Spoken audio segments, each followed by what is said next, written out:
किसानों की बात करते हो आप लोग को पूरे भाजपा वालों को यहाँ पे चैलेंज किया जाता है। एक राज्य बताओ जहाँ 20 क्विंटल प्रति एकड़ धान खरीदी का वादा है। एक राज्य बताओ जहाँ एसपी 3000 करने का वादा दिया है। 2 साल का बोनस नहीं दे पाए थे, उस चीज को स्वीकार करते हैं और उसकी सजा मिली, 15 सीट में आए ना। क्या नाम भाई साहब आपका? किशोर यादव, नगर निगम नेता प्रतिपक्ष हूँ। नगर निगम के नेता प्रतिपक्ष हैं।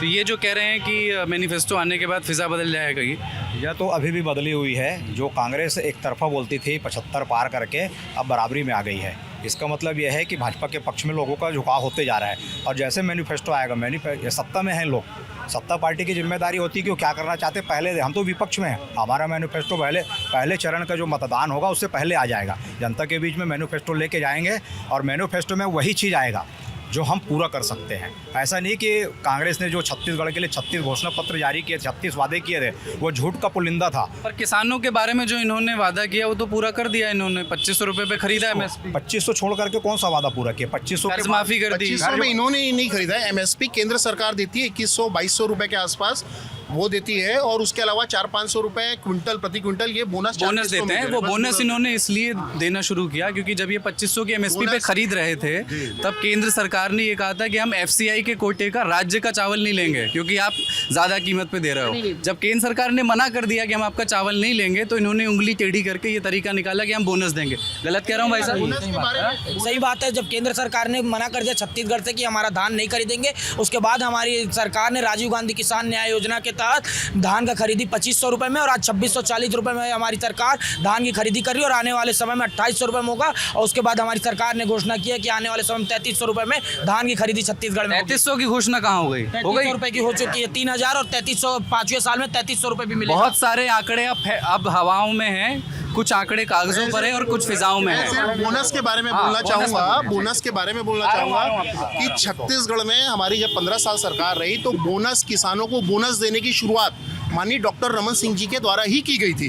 300 रुपये प्रति क्विंटल के हिसाब से डॉक्टर रमन सिंह जी के द्वारा साल में 2 बार बोनस दिया जाता था। ये कोई नया नहीं है, इसी कांग्रेस ने उसी को ही आगे बढ़ाया है। डॉक्टर रमन सिंह जी की योजनाओं को ही आगे बढ़ाई है, कुछ नया लेकर के नहीं आए। उन्होंने 2100 या 2300 का वादा किया था, 2100 का, वो वादा पूरा नहीं हुआ। लेकिन 2100 का वादा पूरा था 2 बार, बीच में शायद 2013-14, 14-15 2 साल का बोनस नहीं दे पाए थे। उस चीज़ को स्वीकार करते हैं और उसकी सजा मिली, 15 सीट में आए ना, उसकी सजा मिली। जैसे कल भूपेश बघेल जी ने बोले, भूपेश बघेल जी कर्जा माफ़ी की बात बोल रहे। एक तरफ बोलते हैं कि किसानों का जो है हमने कर्जा माफ़ कर दिए, किसानों को 2500 दिए, तो फिर किसान कर्जदार कैसे हो गए जो आपको कर्ज माफ़ करना पड़ रहा है? ये भी क्लियर करना पड़ेगा कि कर्जा कौन से बैंक का होगा, कि सोसाइटी का होगा, पिछले बार से सोसाइटी का, प्राइवेट बैंक का होगा, सरकारी बैंक का होगा। तो वो क्लियर करे, चुनाव से पहले क्लियर करे उस चीज़ को कि कौन से बैंक का कर्जा। नियम एवं शर्तें लागू, इनकी घोषणा पत्र में यही रहता है, नियम एवं शर्तें लागू।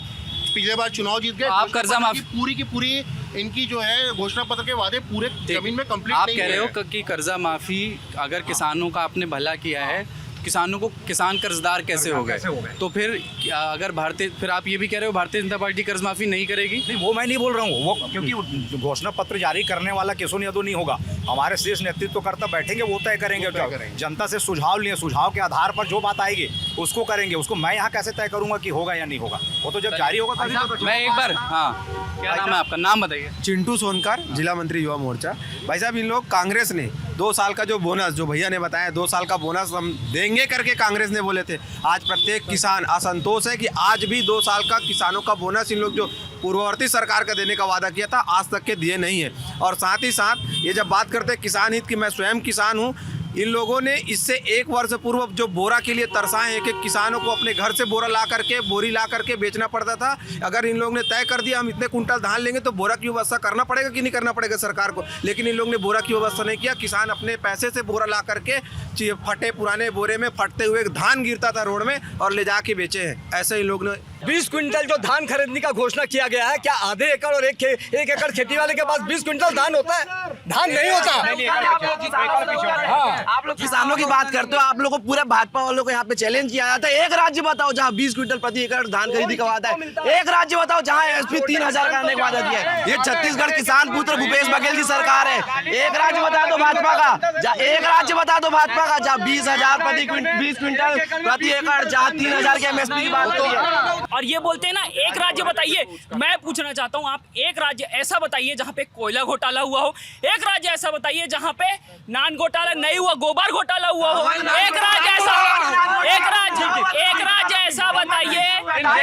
नान घोटाला कोई राज्य नहीं, सिर्फ ये छत्तीसगढ़ है जहाँ पे गोबर घोटाला, पीएससी घोटाला, गोबर घोटाला, ये सब घोटाले सिर्फ एक राज्य है। नान घोटाला, शराब घोटाला, अरे आप उनके गिना दीजिए। अगुस्ता हेलीकॉप्टर घोटाला, फुड़वा कांड, झलियामारी हत्याकांड, नक्सल कांड, जिस नक्सली हमले में मैं जिंदा बचा उसका मुख्य गवाह हूँ। हमारे कांग्रेस के नेताओं को चुन चुन के मार दिया गया। मैं विद्याचरण शुक्ल जी की गाड़ी में उपस्थित था, हमारे कांग्रेस के नेताओं को चुन चुन के मार दिया गया।